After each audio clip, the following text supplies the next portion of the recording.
if you have an urge to support this podcast, you're more than welcome to visit my Patreon page, and you can find the link in the description of the episode. There you will find a little bit more information about myself and my journey and my purpose with helping others. You can also share and review this podcast. These are two simple ways to create awareness and spread these teachings, and it will also help future listeners to discover this content as well. Thank you.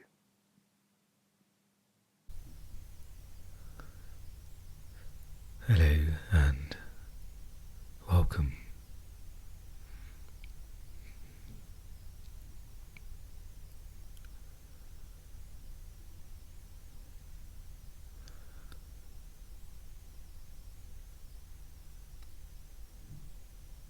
So today we'll continue reading the book by Thich Nhat Hanh, and the title of it has evaded me. I'm sure it would come back to me in a moment, but perhaps we can read a little bit more from there. And I wanted just to briefly mention some of the videos released by Eckhart Tolle, and where he talks about conscious manifestation.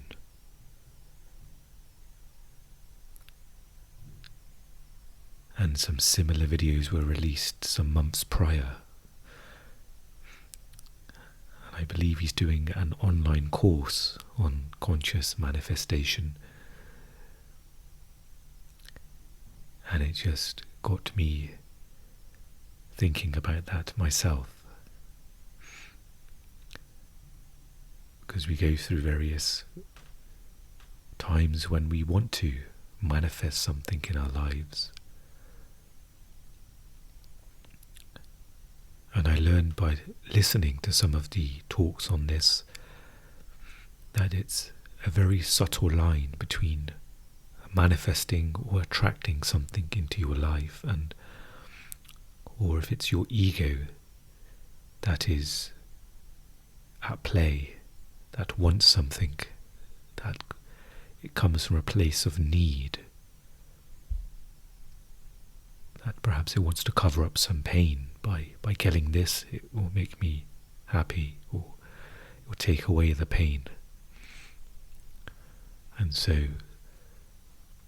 as I looked at myself and think, is there anything I want to manifest in my life? I found it a little bit difficult to read anything that arose. Is that my mind wanting it, or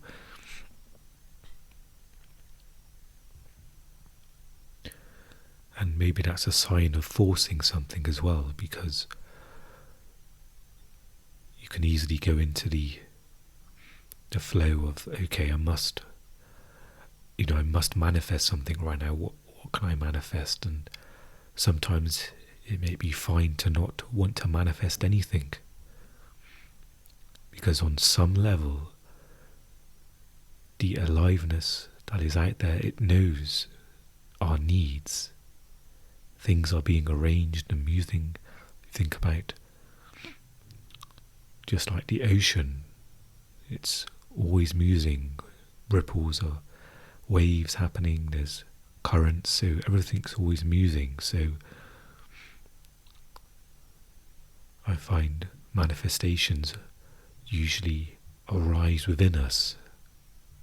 There's nothing we have to kind of externally think of and grab onto to think, okay, I need to create this and make this happen. Usually it comes from a connected space, and that place has no need or desire for anything, but as Eckhart puts it, it's almost asking the universe what it wants from you. What does it want you to do? So there's almost an openness there, a surrender of, and then if something arises, it comes from that current,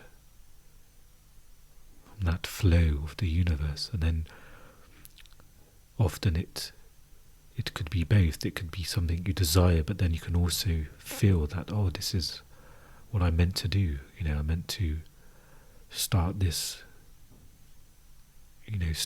off, or create this,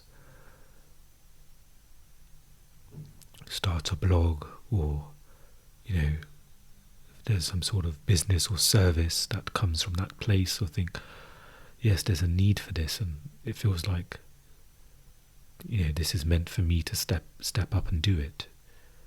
That could be.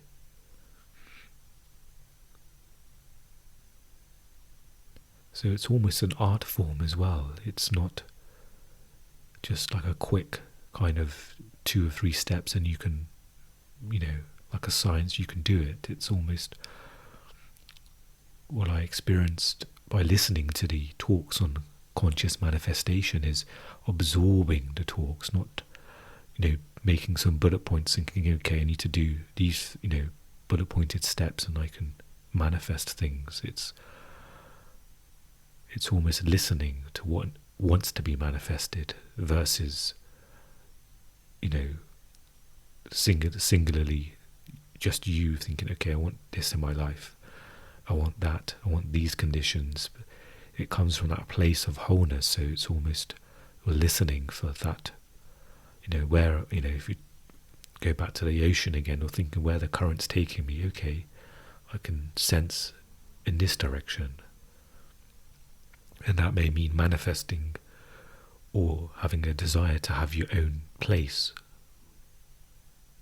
or maybe a desire for a partner. Maybe there's something that comes from a deeper space, thinking, okay, yes, there is some urge here to want to connect.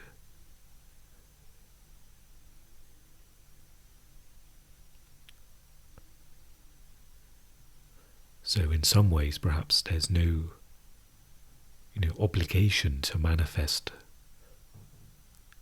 That's my basic understanding of listening to these talks as well.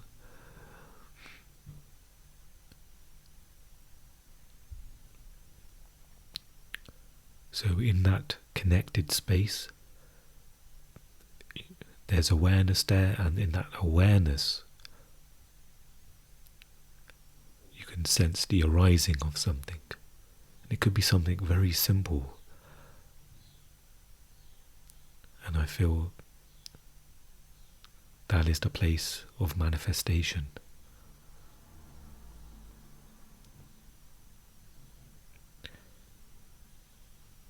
And if you are in a space where you'd like to listen to those talks, I will link in the description, but they are available on Eckhart's YouTube channel.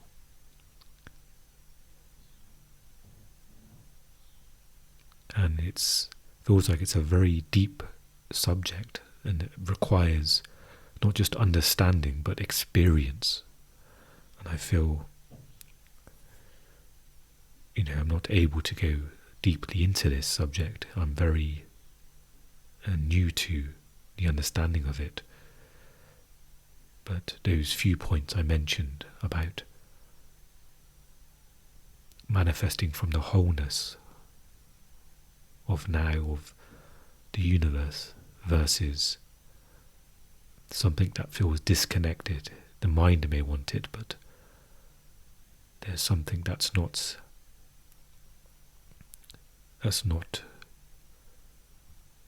nourishing from that. That yes, what you manifest from your mind may happen, but then there's no nourishment there. There's no, perhaps there'll be a time where suddenly then you feel empty again, and then you might want to try and desire something else. But from this place of wholeness, it feels there's a stability there, a foundation. You're moving with the universe, you're aligned with it.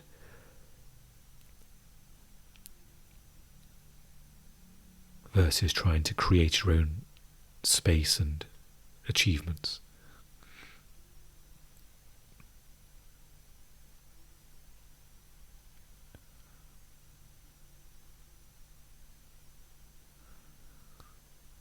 And again, it's trusting in life. Life is, every second is being taken care of. So in some ways, manifesting is happening in every moment. And with conscious manifestation, it's almost you're almost kind of tapping into that power and perhaps being a bit more specific to the direction that comes in front of you, almost that arises. You feel, okay, you're almost asking for assistance in that direction. But if you're not manifesting, it's happening on its own as well. Consciousness is evolving in you, and there is movement there that we're not aware of. You may cross paths with somebody that may, or maybe you could think of in the past, you've crossed paths with them and then they've become a good friend, or they've become a partner or spouse, and you may not have consciously manifested that, but that just shows that life is moving through you already. And when that deep urge comes to want to create or manifest something, it will arise from that space.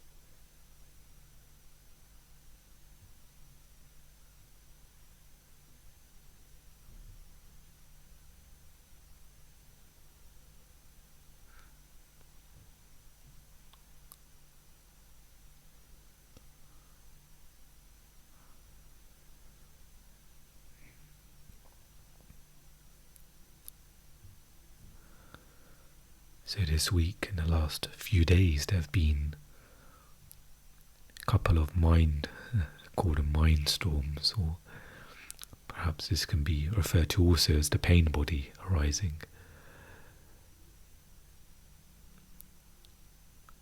And so it feels as if those have passed now. The skies are clear again.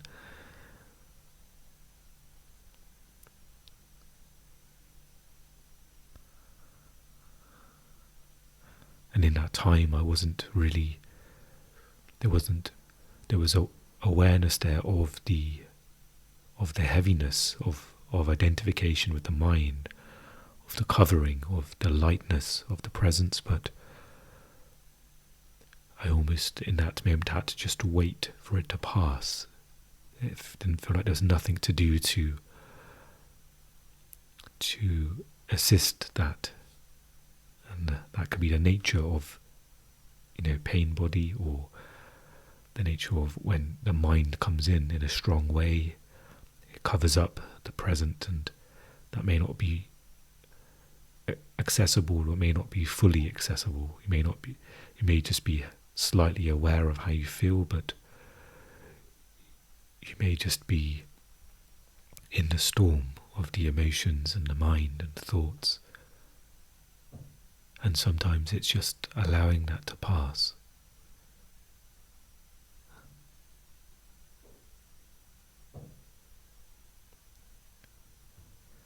And sometimes you can take action as well. I've had times in the past where pain has arisen, and I did some body movement. I did some yoga and went out for a walk. So it's all about almost catering to what is in the moment. Sometimes you may just be only able to watch what's happening, and just to stand your ground in that sense, just stand in the awareness of that. And it can be very intense, with that very deep emotional pulling you into pain. It wants you to analyze and feel, and it wants more of it. So it wants to pull you into that thinking and evaluating and judging. And other times that you may feel like, what would help accelerate this, the passing of this, is to, whether it's to read or to watch a video from a spiritual teacher, or some body movement as well, or body awareness. And some of these can be an assist to that as well. So perhaps it's good to maybe have some flexibility to it, because sometimes it's easy to go into a bit of a narrow stream of, okay, if this is happening, then I need to do this, I must do it in this specific way, otherwise I'm not doing it in the correct spiritual way.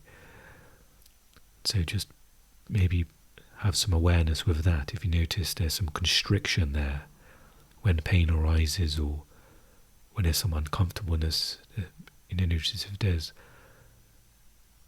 if the mind is trying to take you into a certain path, or there's the urge to do something in a specific way, because in that time maybe there's something else that the body may need, or that may assist the mind, such as just listening to some frequency meditation music and just cleansing your energy in that way.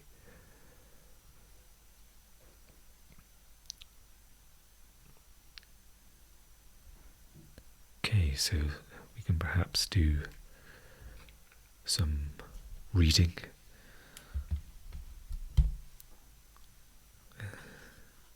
I still haven't remembered the title of the book. I think the word mindfulness is in there somewhere, but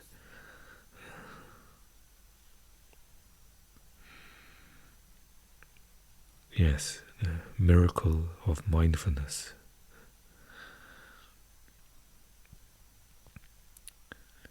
And in the last episode I mentioned that this book is almost filled with anecdotes and stories and small examples, quite short, and each of these examples has a title, so it's almost a lesson or a pointing.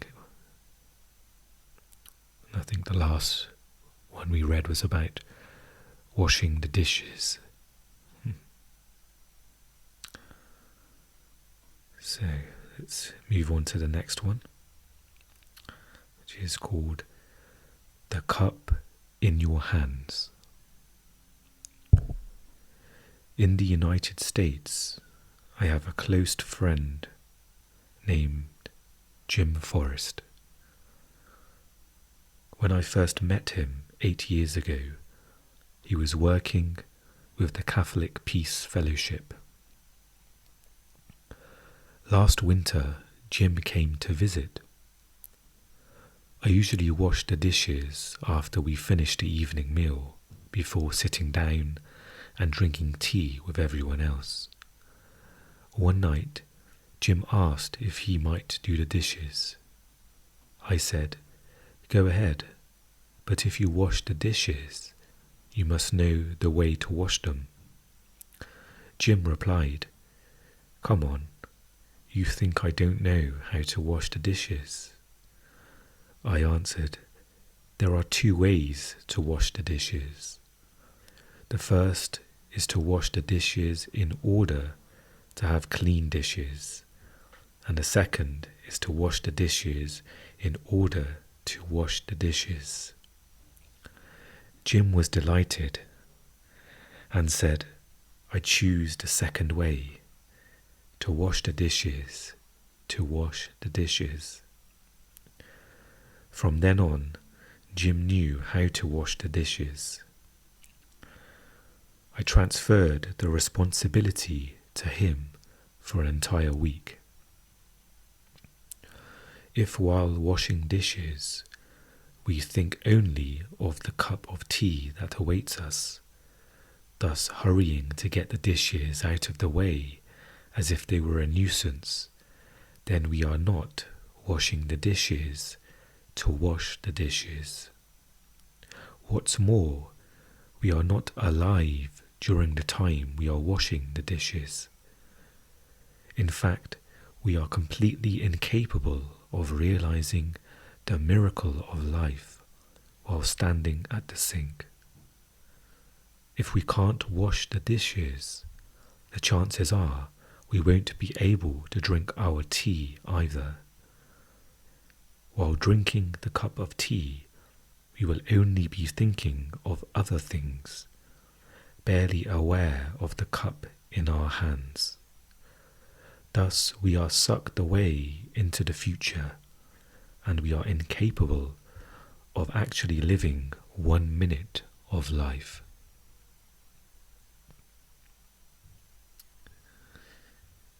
The next passage is titled, Eating a Tangerine. I remember a number of years ago when Jim and I were first travelling together in the United States. We sat under a tree and shared a tangerine. He began to talk about what we would be doing in the future. Whenever we thought about a project that seemed attractive or inspiring, Jim became so immersed in it that he literally forgot about what he was doing in the present. He popped a section of tangerine in his mouth, and before he had begun chewing it, had another slice ready to pop into his mouth again. He was hardly aware he was eating a tangerine. All I had to say was, "You ought to eat the tangerine section you've already taken." Jim was startled into realizing what he was doing. It was as if he hadn't been eating the tangerine at all. If he had been eating anything, he was eating his future plans. A tangerine has sections. If you can eat just one section, you can probably eat the entire tangerine. But if you can't eat a single section, you cannot eat the tangerine. Jim understood. He slowly put his hand down and focused on the presence of the slice already in his mouth. He chewed it thoughtfully before reaching down and taking another section. Later, when Jim went to prison for activities against the war, I was worried about whether he could endure the 4 walls of prison and sent him a very short letter. Do you remember the tangerine we shared when we were together? Your being there is like the tangerine. Eat it and be one with it. Tomorrow it will be no more.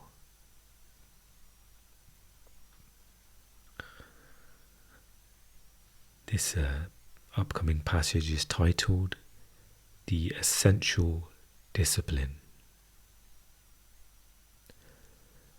More than 30 years ago, when I first entered the monastery, the monks gave me a small book called The Essential Discipline for Daily Use, written by the Buddhist monk Dok, from Bao Sun Pagoda, and they told me to memorize it. It was a thin book. It couldn't have been more than 40 pages, but it contained all the thoughts Dok used to awaken his mind while doing any task. When he woke in the morning, his first thought was, "Just awakened.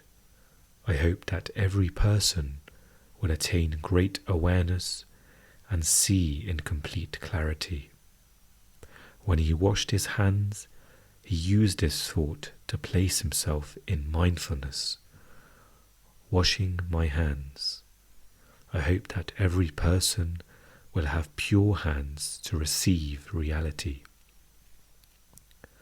The book is comprised entirely of such sentences. Their goal was to help the beginning practitioner take hold of his own consciousness. the Zen master Doc D helped all of us young novices to practice in a relatively easy way those things which are taught in the Sutra of Mindfulness. Each time you put on your robe, washed the dishes, went to the bathroom, folded your mat, carried buckets of water, or brushed your teeth, you could use one of the thoughts from the book in order to take hold of your own consciousness. The Sutra of Mindfulness says, when walking, the practitioner must be conscious that he is walking. When sitting, the practitioner must be conscious that he is sitting. When lying down, the practitioner must be conscious that he is lying down. No matter what position one's body is in, the practitioner must be conscious of that position. Practicing thus, the practitioner lives in direct and constant mindfulness of the body. The mindfulness of the positions of one's body is not enough, however. We must be conscious of each breath, each movement, every thought and feeling, everything which has any relation to ourselves. But what is the purpose of the Sutra's instruction? Where are we to find time to practice such mindfulness? If you spend all day practicing mindfulness, how will there ever be enough time to do all the work that needs to be done to change and to build an alternative society? How does Alan manage to work, study Joey's lesson, take Anna's diapers to the laundromat, and practice mindfulness at the same time?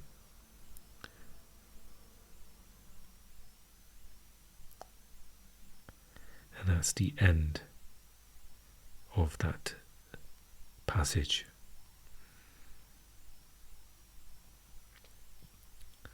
So it seems like that's ended in a reflective question.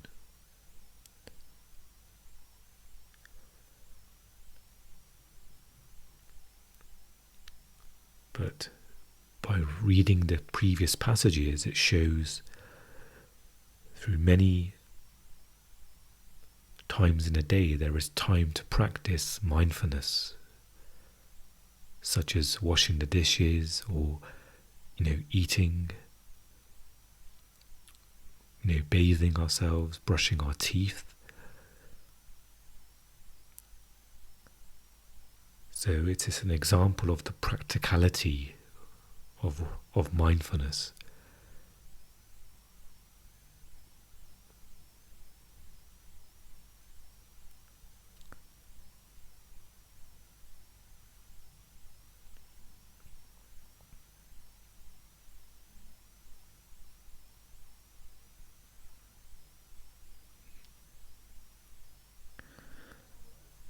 So the simple essence here is to do one thing at a time, and that can be broken down even further. So even when you're eating, it's one mouthful at a time and one movement at a time. So, taking the food, the movement of bringing it to the mouth, putting it in, tasting, chewing, swallowing, feeling the food inside of you, and then even with that, checking if you are full, because sometimes we have the automatic condition to finish what's ever on our plate. So perhaps it's also a practice to see if more food is required. Dr. Wayne Dyer talks about this himself, when he was trying to develop a better habit of eating, you'd always ask, is my cup full after each mouthful? And if it is, he said, stop pouring. Stop pouring. Because I'm sure we've all been there where we've had more food than that was needed in that moment. And then perhaps there's some pains or aches in our body. Perhaps we may feel that in our energy as well. And in the mindfulness that is caught in the moment, you'll know, oh, I don't need any more. I don't need another mouthful right now. But in unconsciousness, as in the example there, we're chewing our mouthful and we're getting the next one ready. And then it's almost sometimes I even catch myself, especially when I'm quite hungry, it's almost a frenzy sort of eating. I'm trying to get the food down me as quick as possible. I'm chewing, and as I'm chewing, I'm looking at the next the next mouthful. I think, oh, there's another one, okay. And then sometimes you look down and think, oh, is that all there was? And you're not aware of of how quickly you've gone through the food.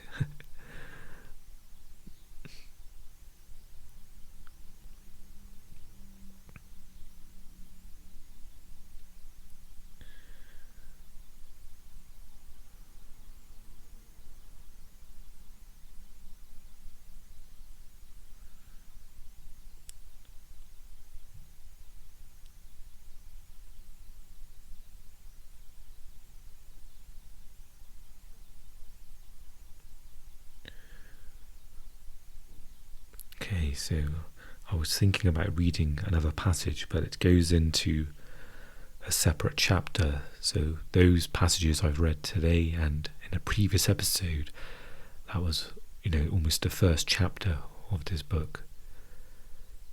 So in the essence of mindfulness there, and we can perhaps begin the next section in the next episode. So just taking what we've read, sometimes there can be a pressure to implement all of the pointings or advice that we hear in when we're listening to spiritual teachings. And again, my advice would be just to simply incorporate what feels comfortable, what resonates in this moment. And it could just be one small thing. You don't have to just suddenly be mindful of every movement. And you talk about the discipline there of being aware in every moment of the body, of how the body is positioned. It mentions every movement, breath, thoughts and feelings, the movement of the mind. So you don't have to do all of that at once. Maybe you can pick an area that there is a bit more unconsciousness there, maybe in regards to eating. For me that's the case, where I may be quite hungry or I may not actually be tasting the food. Or it could be just be more aware of how your body is positioned. So if you are sitting down, maybe you can incorporate into the practice, just be aware of how the body is. Okay, the body is sitting in this moment. Or if you're walking, you can maybe just have a few thoughts. Oh, the body is walking, it's walking. And so perhaps the idea is to be maybe gentle and soft as you invite these practices in. Again, it's, the mind may want to grab onto these and achieve mindfulness. Okay, I'm mindful of everything. But just to be aware of your own